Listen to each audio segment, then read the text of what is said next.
Hi hello friends, എല്ലാ കൂട്ടുകാർക്കും മൗനരാഗത്തിന്റെ പുതിയൊരു റിവ്യൂയിലേക്ക് സ്വാഗതം. അങ്ങനെ ചന്ദ്രസേനനും രൂപയും കിരണും കൂടി സംസാരിക്കുകയാണ്. ഞാൻ എന്തായാലും കല്യാണിന്റെ അരികിലേക്ക് പോകട്ടെ, കല്യാൺ ഇതുവരെയും കാര്യങ്ങളൊന്നും അറിഞ്ഞിട്ടില്ല എന്ന് പറയുകയാണ്. ചെല്ലു മോനെ, മോളുടെ അരികിലേക്ക് ചെല്ല്. അമ്മയെ എന്തിനാ പിന്നെ ഇങ്ങോട്ട് കാണാൻ വന്നതും, അമ്മയെ ഒന്ന് വിളിച്ചാൽ മതിയായിരുന്നല്ലോ, ബുദ്ധിമുട്ടി വരണ്ടായിരുന്നല്ലോ എന്നിങ്ങനെ രൂപ പറയുന്നുണ്ട്. എന്നിട്ട് കിരൺ അവിടെ നിന്നും പോവുകയാണ്. അതിനുശേഷം ചന്ദ്രസേനും അതുപോലെ തന്നെ രൂപയും പറയുകയാണ്, എന്തായാലും നമുക്കിന്ന് വൈകിട്ട് മോളെ ഒന്ന് ആശുപത്രിയിലോട്ട് കാണാൻ പോകണം എന്ന് പറയുമ്പോൾ, അതേ ചന്ദ്രേട്ട ഞാൻ അങ്ങ് പറയാനിരിക്കുകയായിരുന്നു എന്ന് പറഞ്ഞ് അങ്ങനെ നിൽക്കുകയാണ്. അങ്ങനെ അതിനുശേഷമാണെങ്കിൽ ഹോസ്പിറ്റലിൽ നമ്മുടെ കല്യാണം അങ്ങനെ കിടക്കുകയാണ്. കൂടെ കാർത്തികയും കാദംബരിയും ഉണ്ട്. അപ്പോൾ അവരോടായിട്ട് കല്യാണം ചോദിക്കുകയാണ്, ഇതുവരെയും കിരണേട്ടൻ വന്നില്ലല്ലോ, നിങ്ങൾ പറഞ്ഞ സമയമൊക്കെ കഴിഞ്ഞല്ലോ എന്ന് പറയുകയാണ്. അപ്പോൾ കാദംബരി കാർത്തികയോട് പറയുന്നുണ്ട്, ചേച്ചി ഒന്ന് വിളിച്ചു നോക്കിയേ എന്ന് പറയുകയാണ്.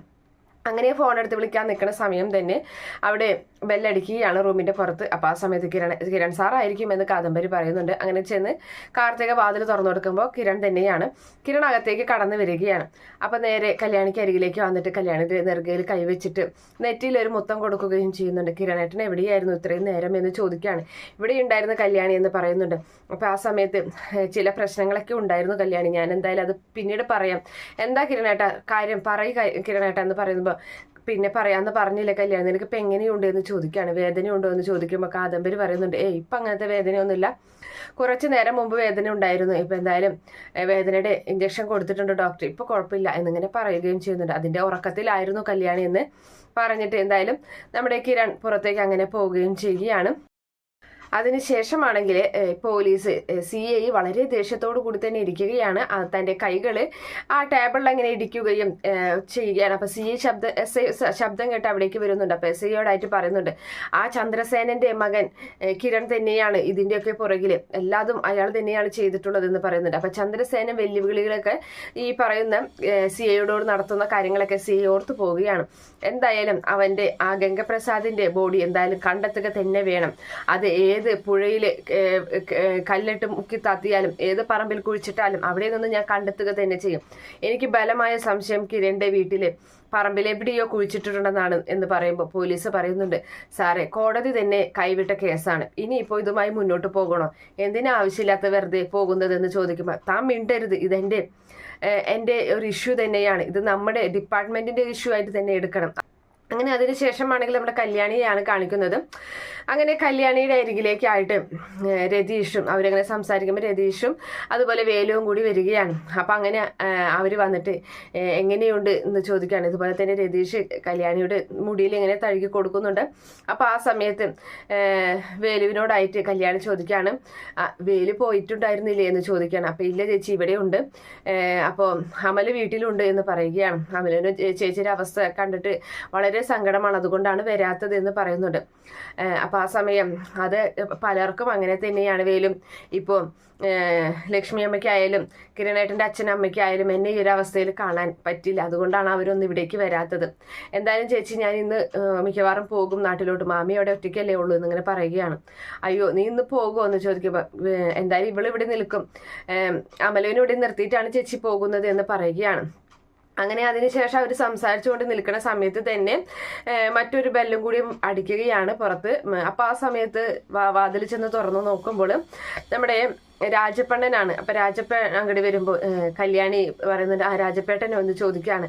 കല്യാണി എന്ന് വിളിച്ചുകൊണ്ട് വരികയാണ്. നിനക്ക് ഇങ്ങനെ ഒരു അവസ്ഥയായത് ഞാൻ അറിഞ്ഞില്ല കല്യാണി, നിങ്ങൾ പറഞ്ഞ വില്ലയിലോട്ട് ഞാൻ പോയായിരുന്നല്ലോ, അവിടെ എത്തിയപ്പോൾ പിന്നെ ഇവിടെയുള്ള കാര്യങ്ങളൊന്നും അറിഞ്ഞില്ല, ഇടയ്ക്ക് ബാലനെ കണ്ടപ്പോഴാണ് ഇങ്ങനെ ഒരു സംഭവത്തിനെ പറ്റി പറഞ്ഞത്, ആ രാഹുലാണല്ലേ ഇതൊക്കെ ചെയ്തത് എന്ന് ചോദിക്കുകയാണ്.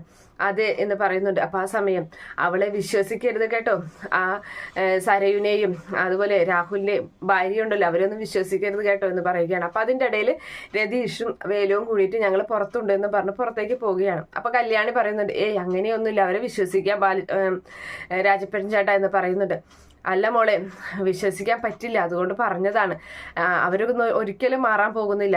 അപ്പം രാജപ്പണ്ണൻ ചേട്ടൻ മാറിയില്ല, അതുപോലെ എൻ്റെ അച്ഛനും എൻ്റെ അമ്മൂമ്മയൊക്കെ മാറിയില്ല, അതുകൊണ്ട് അവർക്കും മാറ്റം ഉണ്ടാകുമെന്ന് പറയുകയാണ്. അങ്ങനെ അതിന് ശേഷമാണെങ്കിൽ ഈ പറയുന്ന കിരണും അതുപോലെ നമ്മുടെ രതീഷും വേലുവും കൂടിയിട്ട് ഹോസ്പിറ്റലിന്റെ പുറത്തു നിന്ന് സംസാരിക്കുകയാണ്. അപ്പൊ കിരൺ ചോദിക്കുന്നുണ്ട്, എനിക്കിപ്പോഴും മനസ്സിലാകാത്തത് ആരാണ് ഗംഗപ്രസാദിനെ കൊന്നത്, അതാണ് എനിക്കിപ്പോഴും മനസ്സിലാകാത്തത്. നമ്മൾ 3 പേരും ചെയ്തിട്ടില്ല, പിന്നെ ആരായിരിക്കും എന്നിങ്ങനെ ചോദിക്കുന്നുണ്ട്. എന്തായാലും CI ഉടനെ തന്നെ ആ കൊലയാളിയെ കണ്ടെത്തും, അത് ഉറപ്പാണ് എന്ന് പറയാണ്. ഇനിയിപ്പോ എൻ്റെ അച്ഛന് കല്യാണ സമയത്ത് അവിടെ ഉണ്ടായിരുന്നില്ല, പക്ഷെ നമുക്ക് എന്തെങ്കിലും ഒരു ആപത്ത് വരുന്ന അറിഞ്ഞു കഴിഞ്ഞാൽ അതിന് വേണ്ട മുൻകരുതലുകൾ അച്ഛൻ എടുക്കും. അതുകൊണ്ട് ഇനിയിപ്പോൾ ഏതെങ്കിലും ഗുണ്ടകളെ തയ്യാറാക്കിയിട്ടുണ്ടാവും. ഗുണ്ടകളാണെങ്കിൽ ഒരു പക്ഷേ എന്നെ ഇങ്ങനെ പോലീസ് അറസ്റ്റ് ചെയ്തപ്പോൾ എന്തുകൊണ്ട് അവരെ മുന്നിലേക്ക് കൊണ്ടുവന്നില്ല, അതും എൻ്റെ ഒരു സംശയം. എന്തൊക്കെയോ ഇവിടെ നടക്കുന്നുണ്ട് എന്നിങ്ങനെ കിരൺ പറഞ്ഞങ്ങനെ നിൽക്കുകയാണ്. അങ്ങനെ അതിനുശേഷം ഇതുപോലെ തന്നെ ലക്ഷ്മി അമ്മയും കാർത്തികയും വീട്ടിൽ സംസാരിക്കുകയാണ്. ഈ ലക്ഷ്മി അമ്മയോടും ഈ കാർത്തിക ചോദിക്കുന്നുണ്ട്, അമ്മേ ശരിക്കും ഗംഗപ്രസാദിനെ കൊന്നത് ആരാണ്, അമ്മ എങ്ങാനും ഇതിൽ ഇടപെട്ടിട്ടുണ്ടോ, അമ്മ ഒരു പ്രാവശ്യം കുറെ ഗുണ്ടകളെയും കൊണ്ട് അവനെ കൊല്ലാൻ വേണ്ടി ആശുപത്രിയിലോട്ട് പോയതല്ലേ, അങ്ങനെ എന്തെങ്കിലും ഇവിടെ നടന്നിട്ടുണ്ടോ എന്ന് ചോദിക്കുകയാണ്. അപ്പൊ ഇല്ല മോളെ, ഞാൻ അങ്ങനെയൊന്നും ചെയ്തിട്ടില്ല എന്ന് പറയുകയാണ്. എന്തായാലും ഉടനെ തന്നെ അയാളെ കുറ്റവാളിയെ പുറത്തു കൊണ്ടുവരുമ്പോൾ നമുക്കറിയാലോ എന്ന് പറയുന്നുണ്ട്. അങ്ങനെ അതിനുശേഷം ലക്ഷ്മി അമ്മയും അവിടെ നിന്നും പിടികൊടുക്കാതെ മറുപടി ഒന്നും പറയാതെ അവിടെ നിന്നും എഴുന്നേറ്റ് പോവുകയാണ്.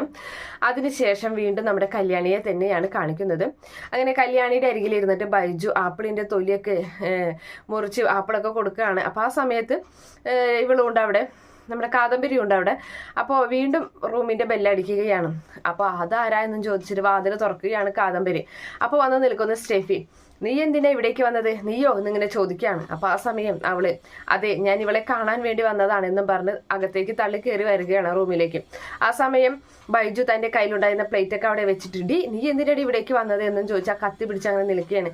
എന്റെ കയ്യിൽ കത്തി കണ്ട, നീ മര്യാദയ്ക്ക് ഇവിടുന്ന് പൊക്കോളം, നീ ഇങ്ങോട്ട് വരേണ്ട ആവശ്യമില്ല എന്നൊക്കെ പറഞ്ഞ് ദേഷ്യപ്പെടുകയാണ്. എടാ നിന്റെ ഈ കത്തി കണ്ടിട്ടൊന്നും ഞാൻ പേടിക്കാൻ പോകുന്നില്ല, നീയെ എന്നെ ഒന്നും ചെയ്യില്ല. അപ്പോൾ എടി നീ എന്നെ വല്ലാതെ വാശി പിടിക്കേണ്ട, എന്തായാലും കിരൺ സാറിന്റെ ജോലി ഞാൻ എളുപ്പമാക്കി കൊടുക്കും എന്നിങ്ങനെ പറയുന്നുണ്ട് നമ്മുടെ ബൈജു. അപ്പൊ ആ സമയം ഞാൻ ഇവളെ കാണാൻ വന്നതാണ്. എടി നിന്നെ അയാള് ആ ബഗാസുരം കുത്തിയല്ലേ, പക്ഷെ നീ രക്ഷപ്പെട്ടു അല്ലേ, നീ രക്ഷപ്പെട്ടെന്ന് നീ വിചാരിക്കേണ്ട. കാരണം ഞാൻ ഗംഗയെ സ്നേഹിക്കുന്ന പെണ്ണാണ്, അതുകൊണ്ട് തന്നെ ഗംഗേട്ടന്റെ ആൾക്കാർ മുഴുവനും പുറത്തുണ്ട്. ഇനി നീ ഇവിടുന്ന് രക്ഷപ്പെട്ടു വായു, എന്തായാലും നിനക്ക് അടുത്ത പണി ഞങ്ങൾ വെച്ചിട്ടുണ്ട് എന്നിങ്ങനെ പറയുകയാണ്. അപ്പോൾ ആ സമയം നിന്റെ ഭർത്താവും കൂട്ടരും ജയിലിൽ നിന്ന് പുറത്തിറങ്ങിയല്ലേ, പോലീസ് സ്റ്റേഷനിൽ നിന്ന് കോടതി വെറുതെ വിട്ടല്ലേ, അതെന്തായാലും വെറുതെയാണ്. ആ CIയെ നിങ്ങൾ ചൊടിപ്പിച്ചത് കൊണ്ട് തന്നെ അയാൾ നല്ല രീതിയിൽ കേസ് അന്വേഷിക്കും, ഇനിയും അയാളെ ഇവരെ പിടികൂടും. അതുകൊണ്ട് നിന്റെ ഭർത്താവ് രക്ഷപ്പെട്ടു എന്ന് നീ കരുതണ്ട എന്ന് പറയുമ്പോൾ കല്യാണി ഞെട്ടിപ്പോവുകയാണ്. കാരണം കല്യാണി ഇതുവരെ ആ സത്യങ്ങളൊന്നും അറിഞ്ഞിട്ടുണ്ടായില്ല. കല്യാണി കാദംബരി ഒന്ന് നോക്കുന്നുണ്ട്, കാദംബരിക്ക് ഒന്നും മിണ്ടാൻ പറ്റാതെ അങ്ങനെ നിൽക്കുകയാണ്. അങ്ങനെ അതിനുശേഷം ബൈജു നമ്മുടെ കാദംബരി ആണെങ്കിൽ ഇറങ്ങിപ്പോടി എന്ന് പറഞ്ഞിട്ട് അവളെ അങ്ങനെ തട്ടിയിടുകയാണ്. അപ്പോൾ അവൾ വീഴാൻ പോകുന്നുണ്ട്.